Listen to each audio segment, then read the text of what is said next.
এখন শুধু কোরবান সম্পর্কে হবে আজকে। মাঝখান দিয়ে শুধু আর 2টা জুমা আছে, পরের জুমাতে কোরবানি হয়ে যাওয়ার সম্ভাবনা আছে। ঠিক নেই কথাটা? এই জন্য সময় আমাদের বেশি নেই। কোরবানিটা কি? আমরা কোরবানি মনে করি জবাই করে দেওয়া। সেই জন্য আমরা অনেকে গরু কিনে এটা জবাই করে দিই, আল্লাহ পাক অর্ডার দিয়েছে। সেটা সম্পর্কে আল্লাহ পাক নবীকে কি বলেছিলেন, আল্লাহ নবী কি বলেছেন আমাদেরকে? আল্লাহ নবী বলেন, যায়েদ ইবনে আরকাম রাদিয়াল্লাহু তাআলা আনহু ক্বালা আসহাবু রাসূলিল্লাহ সাল্লাল্লাহু আলাইহি ওয়াসাল্লাম ইয়া রাসূলাল্লাহ মা হাযিহি নাযাহিয়ু ক্বালা সুন্নাতা বিকুম ইব্রাহিম আলাইহিস সালাতু ওয়াসসালাম। যায়েদ ইবনে আরকাম রাদিয়াল্লাহু তাআলা থেকে রওয়ায়াত, হুজুর সাল্লাল্লাহু আলাইহি ওয়াসাল্লাম বলেন, সাহাবাদেরকে বলতেছেন এবং সাহাবারা হুজুরদেরকে বলেন, মা হাযিহি নাযাহিয়ু, কুরবানি কি জিনিস? হুজুরকে জিজ্ঞাসা করলেন কুরবানি কি জিনিস? হুজুর বলতেছেন, ক্বালা সুন্নাতু আবিকুম ইব্রাহিম আলাইহিস সালাতু ওয়াসসালাম, কুরবানি হলো আমাদের সকলের পিতা হযরত ইব্রাহিম আলাইহিস সালাতু ওয়াসসালামের সুন্নাত। আলো কামালনা বিহা ইয়া রাসূলুল্লাহ, সেই কোরবানির মধ্যে কি রয়েছে, আমাদের জন্য কি সওয়াব রয়েছে? তখন হুজুর বলতেছেন, ক্বালা বিকুল্লি শাআরাতিন হাসানা, প্রত্যেক চুলের পরিবর্তে, প্রত্যেক কোরবানির জানোয়ারের চুলের পরিবর্তে, কেশের পরিবর্তে একটা করে নেকি আমাদেরকে দেওয়া হবে।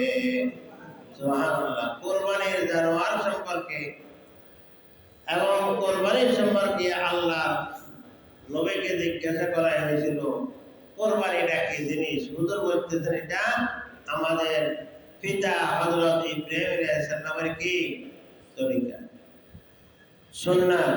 এবং ওটার মধ্যে কি রয়েছে, যে গরুটা আমরা জবাই করব, ছাগল বা দুম্বা, ভেড়া, মোষ যাই করি না কেন, এগুলোর প্রতি লোমে একটা করে করে নেকি আমাদেরকে আল্লাহ পাক দান করবেন। সুবহানাল্লাহ। ক্বালা ফাসুবু ইয়া রাসূলুল্লাহ,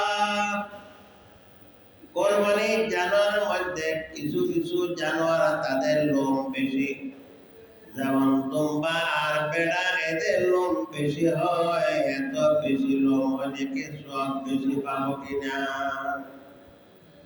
ক্বালা বিকুল্লি শাআরাতিন মিনাস সাওয়াবি হাসানা, প্রত্যেক কোরবানির লোমের পরিবর্তে একটা নেকি তোমাদেরকে দেওয়া হবে। যদিও নাকি দুম্বা হয়, ভেড়া হয়, লোম বেশি হোক, যতই হোক না কেন সওয়াব বেশি হবে। আমরা যত লোম বেশি, আল্লাহ পাকের সওয়াব করা কমে, সওয়াব দান করবেন। এটাতে লাভ বেশি, ফায়দা বেশি, উপকার বেশি।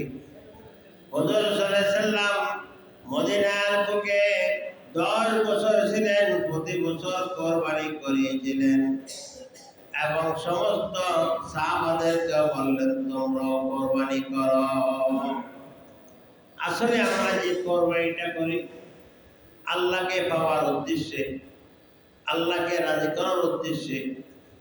এখন এই কোরবানিটা হযরত আদম থেকে শুরু হয়ে গেছে, আমাদের থেকে শুরু হয়েছে এমন না, হযরত আদম থেকে শুরু হয়ে গেছে। বুঝলেন এই কথাটা? হাবিল আর কাবিল এক ভাই অপর ভাইকে হত্যা করিয়েছিল।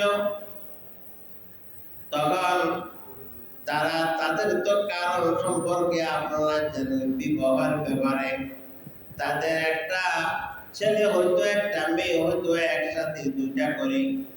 তখন অনুমতি ছিল, অর্ডার ছিল যে আগের দেই করে একটা ছেলে একটা মেয়ে হয়, তারা হলো আপন ভাই। পরবর্তীতে যে 2জন ভাই আর বোন হবে তারা হলেন আপন ভাই। আল্লাহ পাক অর্ডার দিলেন, তখন বনি আদম দুনিয়াতে আর আসে নাই, এটাই প্রথম। আল্লাহ পাকের উদ্দেশ্য হলো পৃথিবীর বুকে বনি আদম বৃদ্ধি করবেন, মানব বৃদ্ধি করবে। তাহলে কি করতে হবে? আগের ঘরের ছেলের সঙ্গে পরের ঘরের মেয়ে বিবাহ দিয়ে দেওয়া হবে, পরের ঘরের ছেলেকে আগের ঘরের মেয়ের সঙ্গে বিবাহ দেওয়া হবে। খোদার কি হুকুম? এটা শুরু হয়ে গেল। তখন হাবিল এবং কাবিল, কাবিল ছিল প্রথম এবং তার ঘরে একটা ছিল মেয়ে আকলিমা, সে ছিল খুব সুন্দরী। এখন যখন অর্ডার দিল আদম, বলতেছে হে কাবিল, তোমার বোনকে হাবিলের সঙ্গে দিতে হবে, হাবিলের বোনকে তুমি বিবাহ করবা। কাবিল বলতেছে না না, আমার বোন সুন্দর, হলো কালো, আমি আমার বোনটাকে আমি করব, তার বোনটাকে সে করো। আল্লাহ পাক বললেন যে আদম, তাদেরকে বুঝাও, তাদেরকে বলিয়ে দাও এটা আল্লাহ পাকের অর্ডার নাই। তোমার সঙ্গে তোমার যে বোন হয়েছে সেটা হলো তোমার আপন রক্তের বোন, তোমার জন্য হারাম। পরবর্তীতে যে হয়েছে সেটা হলো তোমার জন্য হালাল, তুমি এটা বিয়ে করবা না। তখন কাবিল যখন মানতেছেন না, তখন আল্লাহ পাক অর্ডার দিলেন কাবিলকে বলিয়ে দাও। আদমকে বলল তুমি বলো যে তোমরা দুজনে পাহাড়ের উপরে কোরবানি দিয়ে আসো, আল্লাহ রাস্তায় কোরবানি দিয়ে আসো। একজনে জানোয়ার দিল, একটা দুম্বাকে দিয়ে দিল এবং আরেকজনে দিয়ে দিল কিছু ঘাস, তার কাছে তৌফিক যা ছিল তা দিয়ে আসে আল্লাহর রাস্তায়। এবং আল্লাহর তরফ থেকে আগুন আসে, যেগুলিকে জ্বালাইয়া দিবে, যার কোরবানি কবুল হবে সে বিয়ে করবে আকলিমাকে, যার কবুল হবে না সে বিবাহ করতে পারবে না। তখন দেখা গেল হাবিলের কোরবানি কবুল হয়ে গেল, আসমান থেকে আগুন আসি সেটাকে জ্বালিয়ে দিল। কাবিলের কোরবানি কবুল হয় নাই। তখন আদম আলাইহিস সালাম বলতেছে দেখো তোমরা আমার সন্তান, আল্লাহ পাক যে অর্ডার করেছে তোমরা সেই অর্ডার পালন করো, আল্লাহর রাস্তায় কোরবানি দাও, আল্লাহর তরফ থেকে আগুন আসে যেটা জ্বালিয়ে দিবে, তার কোরবানি কবুল হয়ে গেছে। যেটা জ্বালানো হবে না তার কোরবানি কবুল হবে না। হাবিলের কোরবানি কবুল হয়ে গেছে, আগুনে জ্বালাইয়া দিয়েছে, সে তোমার বোন আকলিমাকে বিবাহ করবে। আর তোমার কোরবানি কবুল হয় নাই, তুমি তার বোনটাকে বিবাহ করতে হবে। তখন সে মানে নাই, তখন আদম আলাইহিস সালামের কথা শুনে নাই। পরবর্তীতে হিংসা বশত নিজের ভাইকে নিজে পাথর মারি মেরে ফেলিয়েছিল। বহু লম্বা ঘটনা, এতটুকু আর বলতে আমি রাজি নেই। শুধু এটাই বলতেছি আল্লাহ পাকের অর্ডার কোরবানি দেওয়া, কোরবানি কবুল হলে সে ওটাকে বিয়ে করবে, না হয় না, এটা আদেশ ছিল। সেই কোরবানি থেকে আসতে আসতে এখনো পর্যন্ত সেটা চলতেছে। তখন আল্লাহ পাক রব্বুল আলামিন আখির জামানার উম্মতের জন্য কোরবানি দান করলেন আল্লাহ পাক। কিন্তু আগের জামানার কোরবানি যেটা দেওয়া হতো, ওই কোরবানি গুলা নিজে খেতে পারতো না, এটা আল্লাহ রাস্তায় দিয়ে দিতে হতো। আর এখনো কোরবানি যেটা হয় এটা আল্লাহ রাস্তায় দিয়ে দেওয়ার অর্ডার। কিন্তু আল্লাহ পাক রব্বুল আলামিন আখির জামানার উম্মতকে ভালোবাসে, মহব্বত করে। আল্লাহ পাক বলতেছে হে আমার হাবিব, আপনার উম্মতের লোক আমার রাস্তায় কোরবানি দিবে, কিন্তু এই গোশত তাদেরকে আমি খাওয়ার জন্য অনুমতি দিয়ে দিলাম। সুবহানাল্লাহ। আগের জামানার মানুষ কোরবানি গোশত খেতে পারত না, এখন আমি আল্লাহ রাস্তায় কোরবানি দিব, আমি কেন গোশত খাবো? আর এখন আল্লাহ পাক অর্ডার দিয়ে দিল তোমরা কি করতে পারবা? খেতে পারবা, খাওয়ার জন্য অনুমতি দিয়েছে, আমরা খাবো এই জিনিসটা। আল্লাহ নবীকে যখন সাহাবায়ে কেরাম জিজ্ঞাসা করলেন কোরবানির ব্যাপারে, এবং তখন বললেন সাহাবায়ে কেরাম জিজ্ঞাসা করলেন মা হাদিল আযাহি, কোরবানি কি জিনিস? তখন বলতেছে যে সুন্নাত আবিকুম ইব্রাহিম আলাইহিস সালাম, তোমাদের জাতির পিতা ইব্রাহিম আলাইহিস সালামের তরিকা। প্রতি নম্বর পরিবর্তে এক একটা সওয়াব আল্লাহ পাক দান করেন। যদিও তার লোক বেশি হয়, দুর্বল হয়, যেটাই হয়, লোক বেশি হলে এক একটা সব আল্লাহ কি করবেন, দিয়ে দিবেন। আমরা সেই জন্য করি। এখন আমরা আল্লাহ পাক রব্বুল আলামিন যে একটা যে ওয়াদা দিয়েছেন, ইব্রাহিম আলাইহিস সালামকে আমাদের পিতা বলে আখ্যায়িত করছেন, জাতির পিতা। ইব্রাহিমকে আমরা বলতে পারি। আমরা বর্তমানে জাতির পিতা বাদ দিয়ে কত জনকে রাস্তাঘাটের লোকদেরকে আমরা জাতির পিতা বলি। আল্লাহ পাক আমাদেরকে হেদায়েত দান করুন, বুঝ দান করুন। তাই জন্য ইব্রাহিম সাল্লামের এই কোরবানি এমনি আসে নাই। ওনাকে আল্লাহ পাক বহু স্বপ্নে দেখাইছিল, রাজি ছিলেন না। তখন আল্লাহ পাক রাজি করার পরে লাস্টে উনি কতগুলা গরু কোরবানি দিয়েছিল, দুম্বা কোরবানি দিয়েছিল, কোনো কোরবানি কবুল হয়নি। লাস্টে আল্লাহ পাক নিজে বলতেছেন, আপনার সন্তানকে কোরবানি দিন, প্রিয় বস্তুকে, ইব্রাহিম ইসমাইলকে। তখন আল্লাহর নবী, আল্লাহর হাবিব হযরত ইব্রাহিম আলাইহিস সালাম বলতে পারছিলেন যে ঘটনা সত্য আমি বলতে পারিনি। তখন নিজের সন্তানকে কোরবানি দিয়েছিলেন।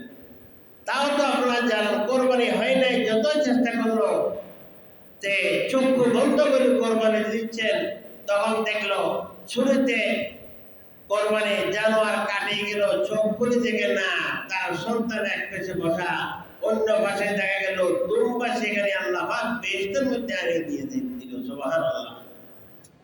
তো সেজন্য ওই জানোয়ারকে আল্লাহ পাক রব্বুল আলামিন ওই জানোয়ারের মধ্যে খানা কাবার মধ্যে ওই জানোয়ারের মাথা বহুত পর্যন্ত লটকানো ছিল, ওটা আল্লাহ রাস্তা দিয়ে দিয়েছে মানুষে খাওয়ার জন্য। কিন্তু আগে জামানার উম্মতকে আল্লাহ পাক ভালোবাসে বললেন, তোমরা এই কোরবানি গোশত নিজেরা খাও, যদিও আল্লাহর জন্য দাও, নিজেরা খাও।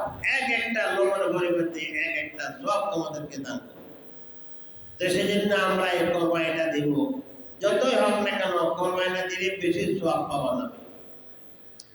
আর হাদিস শরীফে রয়েছে আল্লাহর হাবিব নিজে বলেন, মা মিন আইয়ামিন আমরাতু সালিহ ফামি ফিহিন্না আহাব্বু ইলাল্লাহি মিন হাযিহিল আইয়ামিল আশর। قالوا يا رسول الله ولا الجهاد في سبيل الله؟ قال الجهاد في سبيل الله إلا رجل ما خرج بنفسه وماله فلم يرجع من ذلك بشيء। আল্লাহর হাবিব বলতেছেন, সবচেয়ে বেশি ভালো আমল হলো আল্লাহ পাকের নিকটে আখেরি কোরবানির যে 10 দিন রয়েছে, ওই 10 দিন আল্লাহ পাকের নিকটে বেশি মাহবুব, বেশি ফায়দা, বেশি কোরবানির 10 দিন। কেমন? ওই কোরবানির 10 দিন যদি আপনি রোজা রাখেন, এক একটা রোজা 1 বছর রোজা রাখার সমতুল্য সওয়াব। সুবহানাল্লাহ। আবার কোরবানির ওই 10 দিন রাতের মধ্যে যদি আপনি ইবাদত করেন, এক একটা রাতের ইবাদত আপনি যেগুলো দেখতেছেন সবে কদর সমতুল্য সওয়াব। সুবহানাল্লাহ। এতটুকু ফায়দা, এতটুকু উপকার আল্লাহ পাক দিয়েছেন কোরবানির মধ্যে। রোজা তো আমরা রাখি, সারা বছর রোজা রাখলাম, প্রতি মাসে একটা মাস রমজান, কিন্তু কোরবানির 10 দিন রোজা রাখার সওয়াব আছে। এটা আমরাও তো অনেকে রাখি না, এর নফল ইবাদত, কিন্তু সওয়াব বেশি, রাখতে পারলে ভালো। তো এই জন্য আমরা সেই কোরবানির 10 দিন আমরা রোজা রাখার চেষ্টা করব, রাতে ইবাদত করব। রোজা রাখতে যদি আপনি নাও পারেন, রাত্রে কমস কম ইবাদতটা তো করেন, এটা তো ফায়দা হবে, লাভ হবে। আর সাহাবায়ে কেরাম জিজ্ঞাসা করলেন যে এই কোরবানি যেটা আছে, এটা চেয়ে আল্লাহ পাকের দরবারে জিহাদ করলে এটা কি লাভ বেশি না ওটা বেশি? হুজুর বলল, জিহাদ আল্লাহ পাকের দরবারে এত লাভ না, কোরবানি যত লাভ। কিন্তু ওই জিহাদ লাভ বেশি, যে জিহাদের মধ্যে নিজ শহীদ হয়ে গেছে, মাল সামান নিয়া, ঘোড়া নিয়া শহীদ হয়ে যাওয়ার পরে আল্লাহ রাস্তায় সে নিজের শহীদ হয়ে গেলে তার মালা দিয়ে দিল, ওই শহীদদের মর্তবা বেশি হবে, আর অন্যটা হবে না। তাহলে বোঝা গেল কোরবানির এত ফায়দা আল্লাহ পাক দিয়েছে। এই ফায়দার কথা শুনে একজন সাহাবী বলতেছেন, ইয়া রাসূলুল্লাহ, ইয়া হাবিবাল্লাহ, আমার মালিক আমাকে একটা ওট দিয়েছে দুধ খাওয়ার জন্য। এত ফায়দা যখন আমি ওই কোরবানিটা, ওই জানোয়ারটা কোরবানির দিন জবে করে দিব কিনা? তখন সাথে বললেন, না না, সেই জানোয়ার তোমার মালিক, তুমি মালিক নয়, তোমার মালিকের তোমাকে দুধ খাওয়ার জন্য দিয়েছে, তুমি তাকে ফেরত দিতে হবে। এখন তুমি তার দুধ খাও, কিন্তু সেটাকে কোরবানি দেওয়ার তোমার অনুমতি নাই। কিন্তু হ্যাঁ, তোমার জন্য আমি একটা রাস্তা বাইর করে দিচ্ছি, সেটা হলো তুমি কি করবা, কোরবানি চাঁদ ওঠার একদিন আগে তোমার হাতের নখগুলা এবং তোমার চুলগুলা, নাভের নিচের লোমগুলা তুমি কাটিয়ে লাও কোরবানির চাঁদ ওঠার আগে। যখন চাঁদ উঠিয়ে যাবে তখন আর এগুলা কাটবা না। কোরবানির জানোয়ার জবাই করার পরে এগুলি তুমি কাটো, হাতের নখ এবং শরীরের চুল, এগুলি যেগুলি রয়েছে কাটার জিনিস রয়েছে, সেগুলি তুমি কোরবানির জানোয়ার জবাই করার পরে কাটো। তাহলে তোমার জন্য একটি কোরবানির সওয়াব দেওয়া হবে। সুবহানাল্লাহ। দেখছেন তামাশা? গরিব লোকের আল্লাহ পাক সুন্দর ব্যবস্থা করে দিয়েছেন। তোমার কাছে তৌফিক নেই, কোরবানি দিতে পারছ না, তুমি কি করবা? তুমি তোমার হাতের নখ, চুল যেগুলি কাটা, সেগুলা কোরবানি চাঁদ ওঠার আগে কাটো আর কোরবানি দেওয়ার পরে কাটো। এর মাধ্যমে আমি তোমাকে একটা কোরবানির সওয়াব দিয়ে দেব। অন্যান্য সাহাবায়ে কেরাম যারা কোরবানি দিচ্ছে তারা প্রশ্ন করতেছে, ইয়া রাসূলুল্লাহ, আমরা যারা কোরবানি দিব, আমরা যদি হাতের নখ চুল এগুলো আমরা চাঁদ ওঠার আগে কাটিয়ে নিই এবং কোরবানির জানোয়ার জবাই করার পরে যদি কাটি, আমরা সওয়াব পাবো কিনা? তখন হুজুর বললেন, হ্যাঁ, তোমরা যদি করো তোমরা আরেকটি কোরবানির সওয়াব আল্লাহ পাক দান করিয়ে দিবে। আল্লাহ পাকের দরবারে সওয়াবের কোনো কমি নাই, আমরা যেটা করবো এটা সওয়াব পাবো, আল্লাহ পাক সওয়াবের কমতে দিবেন না। এই কোরবানি যেটা আছে এটা ফজিলতের দিন, ফজিলতের মাস, ফজিলতের সময়, এটা করে আমরা কি করব? সওয়াব অর্জন করব। আর একটা কথা বলি, যে কোরবানি যেটা আছে, গোশত যেগুলি আছে আমরা জবাই করার পরে, এগুলিকে আমরা অনেকে দেখা যায় বিতর্ক শুরু হয়ে গেছে। কে বলতেছে 3 ভাগ করলে হারাম, ওটা এই ওটা সেই, এই সমস্ত কথাবার্তা। কিন্তু আল্লাহর কি কারিশমা, আগেকার উলামায়ে কেরাম কোরআন হাদিসকে তারা মানিয়ে নিতেন। এখন এমন শুরু হয়ে গেছে উলামায়ে কেরাম এগুলো নিয়ে খালি প্রশ্ন এটাই করতেছে। এই প্রশ্ন করলে আমাদের আরো ক্ষতি। সংক্ষেপে আমি বলতেছি, সূরা বাকরা, যেটা বাকরা মানে গাই, গরু, এটার সম্পর্কে একটা ঘটনা ছিল। যতই তর্ক করেছিল ততই কঠিন, যতই তর্ক করছে ততই কঠিন আইন আল্লাহ পাক দিয়ে দিছে। আল্লাহ পাক বলতেছে, তোমরা চোর দেখতে পারো না, হত্যাকারী দেখতে পারো না, ঠিক আছে তোমরা দেখতে পারবো, একটা গাভী জমা করে তার এক টুকরা গোশত ওই কি কয়েছেন এই ব্যক্তির উপরে নিক্ষেপ করার, যে ব্যক্তি হত্যা হয়েছে, তবে সে চিন্তা হয়ে বলে দিবে তাকে কি হত্যা করেছিল। কিন্তু তারা প্রশ্ন করা শুরু করে দিল, গরুটা কেমন হবে, লাল হবে, গরুটা কেমন হবে, সুন্দর হবে, গরুটা কেমন হবে, তার সুন্দর না জানি দুনিয়ার মধ্যে দেখতে সবচেয়ে সুন্দর হইতে হবে। এইভাবে করতে তালাশ করতে পাওয়া যায় না। এক জায়গায় পাওয়া গেল, সেখানে বলতেছে আমার গরুটা বিক্রি করতে পারি, একটা শর্ত আছে। জিবরিল সাল্লাল্লাহু তাকে বলে গেছে, তুমি বলবা এই গরুর ওজনে যদি স্বর্ণ দিতে পারো তাহলে দিব। আবার কোর্টে গেছে গরু পাওয়া, তারা কি করবে, নির্ভয় হইয়া ওই গরুটার ওজনে স্বর্ণ দিয়া তখন তারা কিনে নিছে। জবাই করার পরে এক টুকরা তাকে মারল, সে দাঁড়াইয়া বলতেছে কি মুসা আলাইহিস সালামকে, দেখো যে আল্লাহ পাক যে অর্ডার করেছে গোশত নিক্ষেপ করার জন্য, সাথে সাথে লোকটি দাঁড়াইয়া সে বলে দিল যে আমার চাচাতো ভাই আমাকে আমার হত্যা করেছিল আমার মেয়েকে নিয়ে যাওয়ার জন্য, এবং আমাকে জবাই করে দিয়েছে আমার মেয়েকে বিবাহ করার জন্য। এই কথা বলে সে লোকটা আবার মারা গেছে, হত্যাকারী পরিচয় দিয়ে দিছে। ওই সময় যদি লোকগুলা প্রশ্ন না করতো গরুটা কেমন হবে, একটা গরু জবাই করে দিলে হবে, এত কষ্ট না করি। আমাদের আখির জামানা শুরু হয়ে গেছে শয়তানি ওলামাদের মধ্যে, ওটা এমন, ওটা এমন, ওটা এমন। কোরআন শরীফে আছে পরিষ্কার কথা, যদি কোরবানি দাও ওই কোরবানির গোশত তুমি নিজেকে খাইলা, তোমার ঘরের পরিবার পরিজনকে খাওয়াও, তোমার আত্মীয় স্বজনকে খাওয়াও, এতে মিসকিনকে দাও। এখানে খাত হলো তিনটা। কয়টা? তিনটা। তুমি এবং তোমার পরিবার, তোমার আত্মীয় স্বজন, তোমার এলাকার গরিব গরবা। কত হয়েছে? তিনটা খাত দিচ্ছে না? কোরআন শরীফের কথা। খালি এটা নিয়ে বসতো, এটা নিয়ে কষ্ট করে করে কঠিন বানায় ফেলতেছে।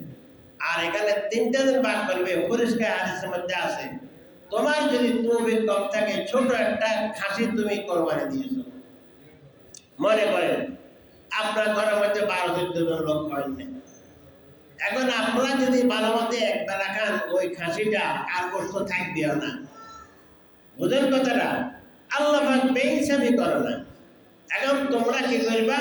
ওটা পাকাইয়া খাওয়ার পরে যদি না বাঁচে কাউকে দেওয়ার দরকার নেই, তোমরা খেয়ে নাও। বুঝেন কথাটা?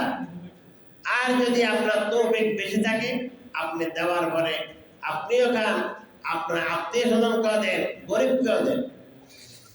যদি নাকি আপনি বেশি হয় 3 ভাগ করার যে কথা আছে এটা ঠিকই আছে, নিজেরা আত্মীয় স্বজনরা খাবেন এবং গরিব গরিবাকে দিবেন, নিজেদের জন্য 1 ভাগ, আত্মীয় স্বজনের জন্য 1 ভাগ, গরিবের জন্য 1 ভাগ, এটা হয়ে যায়। এখন তা না। ঢাকাতে আমি বহুদিন ছিলাম, দেখতেছি ওখানে বড় রাঙগুলো ফ্রিজের মধ্যে রাখে দিয়ে মেয়ের বাড়িতে, বিয়ের বাড়িতে সব পাঠাইছে। এখন আপনি মনে করেন এইভাবে যদি করে তো কোরবানি ভুলোটাকে বলে। আমাদের এখানে তো কমরকম 3 ভাগ করে দেওয়ার পরে কলিজা গুদ্দা জিনিসপত্র সবগুলো একসাথে মিস করে দিয়ে সবাই খাক কিছু কিছু। কিন্তু বড় লোকেরা তা না, ঠিক মতো হ্যাসকা ফ্যাসকা কিছু গরিবদেরকে দিলে দিল, না দিলে নেই। নিজের আত্মীয় স্বজনকে বড় বড় রান ফাটাইয়া দেয়, হেরাও পাঠায়। এইবার একটা তামাশা শুরু করে দিচ্ছে কোরবানির নামে। তাহলে সব কিভাবে এটা আপনারা নিজেরা বোঝেন। চট্টগ্রাম তো আর এক কারণ দুমদাম শুরু হয়ে গেছে, 20 লাখ 30 লাখ টাকা দিয়ে গরু কিনে। তো ফেব্রুয়ারি পত্রিকাতে কয় এই বছর আরো পরে কেউ গরু খরিদ করি না, বাড়ি হওয়া আয় বাঁচিয়ে দিই। দেখছেন তামাশা? তাহলে আপনি মনে করেন এই লোকটা সব পাইবে কিনা? আল্লাহ আমাদেরকে বুঝার তৌফিক দান করুন। সুন্নতের সময় হয়ে গেছে, আর বেশি কথা বলার সময় নেই। আমরা প্রত্যেকে সুন্নতের জন্য তৈরি হয়ে যাই। ওয়া আলহামদুলিল্লাহ।